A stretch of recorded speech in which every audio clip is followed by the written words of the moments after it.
Come into the light. 전 세계가 사랑하는 디즈니의 애니메이션 미녀와 야수가 실사로 돌아왔다.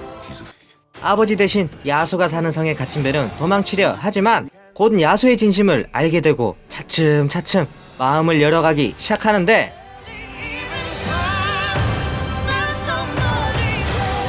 스크린에 돌아온 세기의 걸작 미녀와 야수입니다. 안녕하세요 여러분, 필밥입니다. 자, 오늘도 이렇게 개봉날부터 미녀와 야수 보고 왔습니다. 우선 총평부터 좀 해보자면 원작을 뛰어넘는 실사 영화는 없다.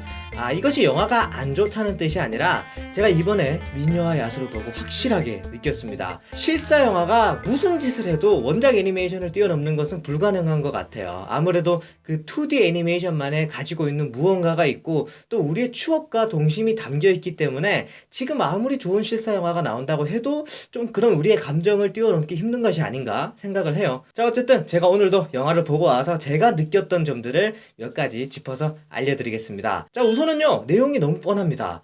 우리가 디즈니의 말레피센트 그리고 정글북 이런 실사 영화를 봐서 알겠지만 디즈니 같은 경우는 애니메이션을 실사로 만들 때 원작을 그렇게 크게 바꾸지는 않아요. 그쵸? 중요한 것은 미녀와 야수의 원작을 몰라도 됩니다. 영화가 본격적으로 시작하기 전에 내레이션을 통해서 기본적인 베이스를 다 깔아주고 시작을 해요. 아버지가 성에 갇히게 되고 책을 좋아하는 괴짜 소녀 벨이 아버지를 위해서 성에 대신 갇힙니다. 그리고 처음에는 야수를 거부하다가 나중에는 야수의 진심을 알게 되고 서로 사랑에 빠지게 되는 그런 이야기죠. 이게 뭐 어린이들의 마음을 사로잡을 수 있는 정석적인 스토리죠. 그래서 미녀와 야수 같은 경우도 원작을 그대로 따라갑니다.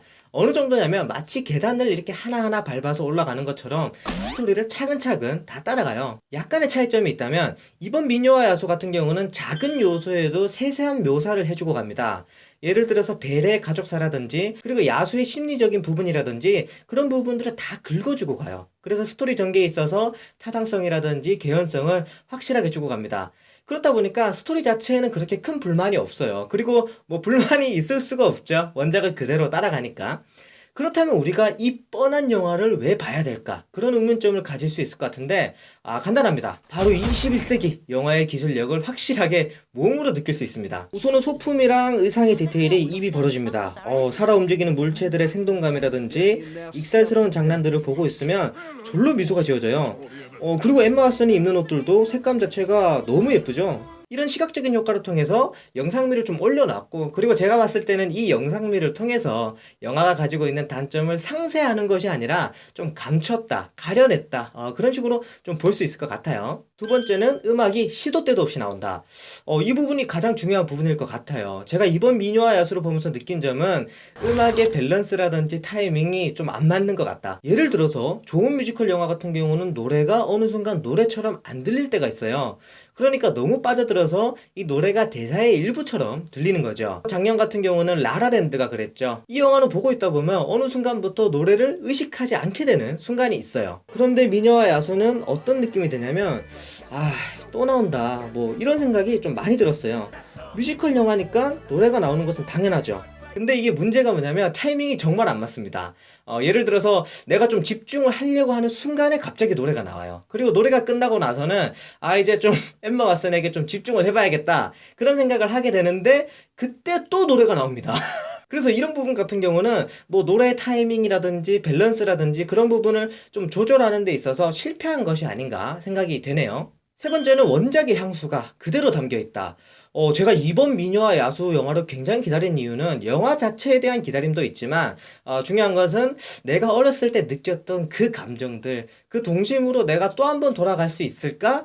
그런 부분들 때문이었어요. 그리고 이 부분 같은 경우는 확실했습니다. 영화가 원작을 너무 잘 따라갔기 때문에 뭉클했던 감정들이 순간순간 몇 군데씩 있었어요. 특히나 연회장에서 미녀와 야수가 춤을 추는 장면은 마치 뭐 복사 붙여넣기 한 것처럼 똑같이 해놨더라고요. 이뿐만 아니라 애니메이션에서 봤던 촬영 구도를 똑같이 해놓으면서 마치 2D를 3D로 복원해놓은 것 같다, 그런 느낌까지 들었습니다. 뭐 제가 너무 감성에 젖어서 봐서 그런지 모르겠는데 마지막 이제 엔딩 장면에서 뭐 벨이 이렇게 노래를 부르면서 마무리를 하는 장면이 있어요. 그 장면을 보면서 내가 어렸을 때부터 봐왔던 이 미녀와 야수 드디어 대서사시에 마지막에 이제 마침표를 찍는구나.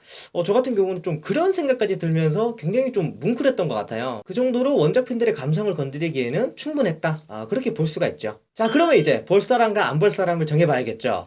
첫 번째로 나는 뮤지컬 영화 좋아한다. 당연히 봐야 되죠.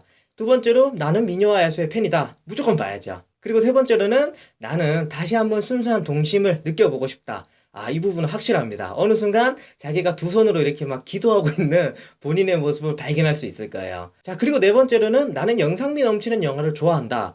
이 부분도 확실합니다. 영화가 너무 예뻐요. 자, 그리고 안 보실 분들을 말씀드려보죠. 첫 번째로 나는 뮤지컬 영화 싫어한다. 절대 보지 마세요. 이거는 정말 보다가 주무실 수 있습니다. 두 번째로 나는 자극적인 영화 싫어한다. 보지 마세요. 미녀와 야수 같은 경우는 따뜻한 동심의 영화이기 때문에 그런 거 없습니다. 세 번째로 나는 오버스러운 연기를 싫어한다. 아무래도 영화가 뮤지컬 영화이기 때문에 배우들의 몸짓이라든지 대사의 톤 같은 경우가 굉장히 좀 과장되어 있는 경우가 많아요. 그래서 이런 부분들을 좀 싫어하시는 분들에게는 영화가 좀 거부감이 느껴질 수 있다. 그렇게 볼 수 있죠. 자, 여기까지 이번 주 개봉작 미녀와 야수 이야기를 해봤습니다.